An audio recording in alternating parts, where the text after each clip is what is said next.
economía. Preste mucha atención, ¿no? Porque bueno, las cifras, ustedes saben, en cuanto a la inflación han exagerado en cuanto a la proyección que ha tenido el gobierno. Pues a través de un análisis que se hace de manera internacional, Bolivia se consolidó como la tercera economía más inflacionaria en Latinoamérica y el Caribe en la gestión 2024. Le queremos dar la cordial bienvenida ya a nuestro invitado que está con nosotros vía Zoom, quien es Luis Fernando Romero, quien es el presidente del Colegio Departamental de Economistas de Tarija, que le doy la cordial bienvenida y de entrada ya quisiéramos saber cómo podemos entender como bolivianos este tema de esta lista que se acaba de mencionar. Adelante, ¿cómo está Luis? ¿Qué tal? Buenos días, Kelly. Gracias por la entrevista. Y sí, ayer he sacado un análisis en función ya a los datos que ha publicado la gran mayoría de los países latinoamericanos respecto a la inflación que han tenido de manera anual en la gestión 2024. Y esto ha sido corroborado también con una entidad de análisis financiero y económico internacional como Bloomberg, que ha establecido inclusive que si se saca a Argentina y Venezuela de este ranking, Bolivia sería el país más inflacionario de todo lo que es Latinoamérica y el Caribe. Pero el ranking estaría encabezado por obvias razones con Argentina, que ha tenido una inflación acumulada y anual la gestión pasada del 117,8%. De ahí le sigue Venezuela con un 85%, ha vuelto a una inflación galopante de 2 dígitos. Y en tercer lugar está ubicada Bolivia con 9,97%, ha bordeado casi la inflación galopante o de 2 cifras. Para mí creo que el INE ha hecho el ajuste estadístico para evitar llegar al 10%. A pesar de ello, no se ha evadido ser la tercera economía más inflacionaria de la gestión pasada, lo cual dista a la realidad de años precedentes, donde el gobierno indicaba de que Bolivia era una de las economías menos inflacionarias del mundo, y esto se ha revertido particularmente como consecuencia de una crisis fiscal y de un entorno económico donde en el sector público como en el sector privado escasean los dólares, y eso ha hecho de que tengamos una presión inflacionaria que, si bien no se ha notado plenamente en el indicador nacional, sí lo he hecho en lo que es la división de alimentos y bebidas no alcohólicas, que ha tenido una cifra de un casi 16% de inflación anual. Y también, si vamos exclusivamente a hablar de alimentos, hemos bordeado el 13%. Ambos datos han sido los datos estadísticos, valga la redundancia, más altos de los últimos 16 años, es decir, desde el 2008 no se evidenciaba una inflación tan elevada, y eso creo que no solamente lo hemos visto en informes oficiales, sino que también día a día, la gestión pasada e inclusive esa gestión, hemos notado de que la inflación ha sido algo persistente, la suba de precios ha sido algo real, y la mayoría ha sentido una pérdida del poder adquisitivo de manera importante. Luis, si me permite, queremos proyectar una imagen que sí es a través del análisis que usted ha analizado. Producción, por favor, me pone esta imagen que ya se había pasado acerca de precisamente la posición de Bolivia. Precisamente es esa, me sacan el sello, por favor, ahí está. Nuestro país, Bolivia, se encuentra como tercer país, sí, en la economía más inflacionaria con 9,97 que hemos cerrado la gestión 2024. Sin embargo, sí, en la primera instancia se encuentra Argentina y en segunda instancia se encuentra Venezuela. Dentro del análisis que haces, Luis, hablas acerca de que nosotros como Bolivia tenemos una inflación creciente y sostenida. ¿Cómo podemos entender eso de creciente y sostenida? ¿Eso qué significa? A ver, partamos comparando con Argentina, que desde que ha entrado Milei, su inflación anual ha decrecido en un 80%. Venezuela, a pesar de los problemas económicos y políticos que todos sabemos, igual ha controlado de cierta manera su inflación y ha pasado de una inflación de 3 dígitos a una de 2. Es algo para ellos, después de muchos años, loable. Bolivia, en años anteriores, si uno revisa las estadísticas y la historia de la inflación, al menos en el siglo XXI, ha presentado datos muy reducidos que no superaban ni siquiera el 5%. De hecho, el 2000 2023 hemos cerrado con una inflación del 2,12%, ahora casi la hemos quintuplicado. Si uno observa cómo así la tendencia de la inflación mensual ha sido creciente, sostenida, es decir, no es de que ha sido algo coyuntural o algo temporal. En todo caso, no es casual que hayamos llegado a una inflación la más alta en los últimos 16 años.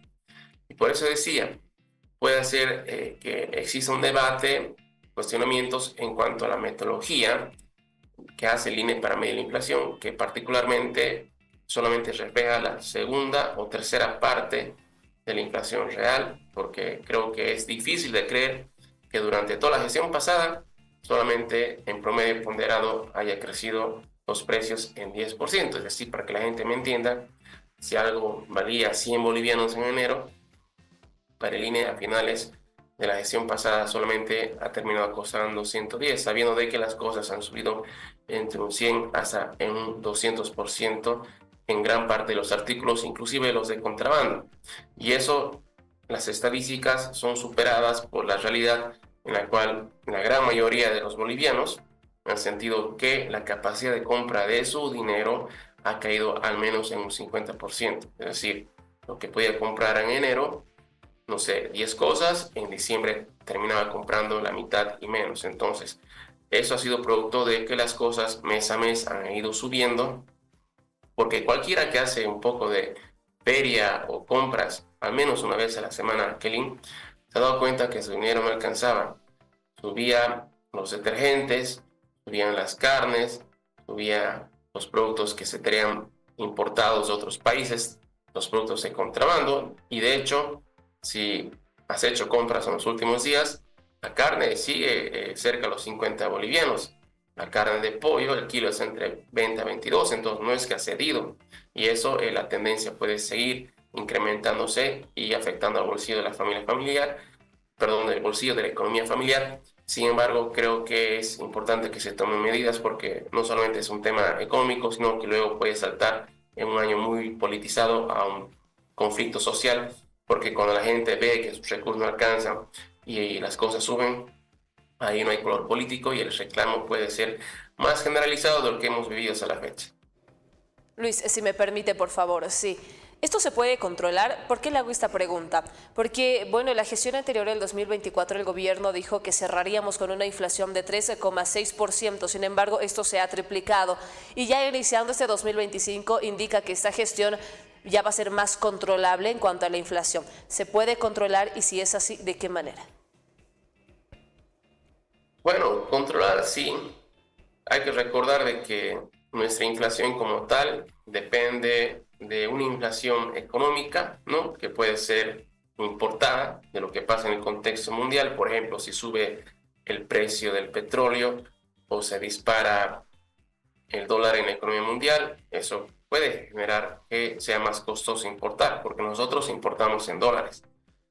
Otro, la inflación nacional, factores climatológicos, los bloqueos, pérdidas en producción, una sobredemanda de bienes y servicios, etcétera. Hay varias causas que pueden generar una inflación local.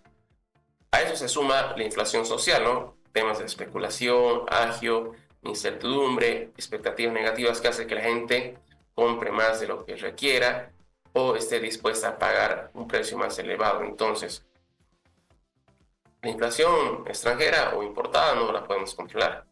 Sí, la inflación local, mientras que no se permita los bloqueos o paros que corten las cadenas de producción y comercialización de bienes y servicios, es lo que no ha ocurrido en la gestión pasada, porque no es normal que un país tenga en el año solamente por una persona 40 días de bloqueo, que ha generado casi una pérdida de 4.000 millones de dólares. Uno. Lo segundo, el tema de las cadenas de comercialización. Se ha visto lo que se denomina por el gobierno el contrabando a la inversa ha sido muy alto. En una parte, en Argentina, pero en 3 veces mayor el volumen de comercio de contrabando hacia el Perú, porque nuestra moneda está devaluada y es barato todavía comprar en Bolivia. Y obviamente un negocio redondo comprar aquí y llevarlo a Perú. No por nada se contrabandea gas licuado de petróleo, diésel, gasolina, carnes, abarrotes, lo que te puedes imaginar. Entonces, Eso se debe controlar no solamente con cerrar las fronteras, que no es la solución. Las cadenas de comercialización hay que ver de que vayan a los mercados internos, es decir, ferias, supermercados y demás, y no se permita que salga del país, porque mientras sale del país existe desabastecimiento en nuestra economía y por ende una mayor inflación. El control de precios es un tema muy delicado porque cuarta la libertad económica. Al final estamos en una economía de mercado, de oferta y demanda. Sí hay que supervisar, monitorear, evitar que exista la especulación, el agio o que se pongan precios exagerados, ¿no? Porque sabemos de que siempre hay comerciantes que quieren hacer su agosto en pleno enero.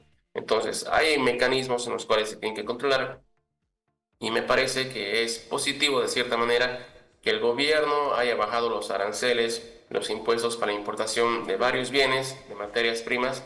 Eso se debería generalizar, no solamente enfocarse a la harina, al trigo, al tema de los medicamentos, sino a la gran mayoría de los productos que nosotros no elaboramos porque somos una economía poco industrializada. Y de esta manera, si la economía sufre de dólares y por eso es más caro importar, el gobierno, si no los puede proveer a través del Banco Central de Bolivia, tiene que ver el mecanismo para que importar sea más barato, ¿no? Ayer se ha firmado también un decreto que permite, en ese caso, la subvención para garantizar la seguridad alimentaria, pero también es un mecanismo para controlar la inflación, porque lo que busca el gobierno es de que no suba el precio del pan. Lo ha conseguido de cierta manera, pero también por cuánto tiempo va a ser sostenible esa política, significa también mayor gasto público. Entonces es un tema complicado, pero esperemos de que en este año prime lo económico y no lo político.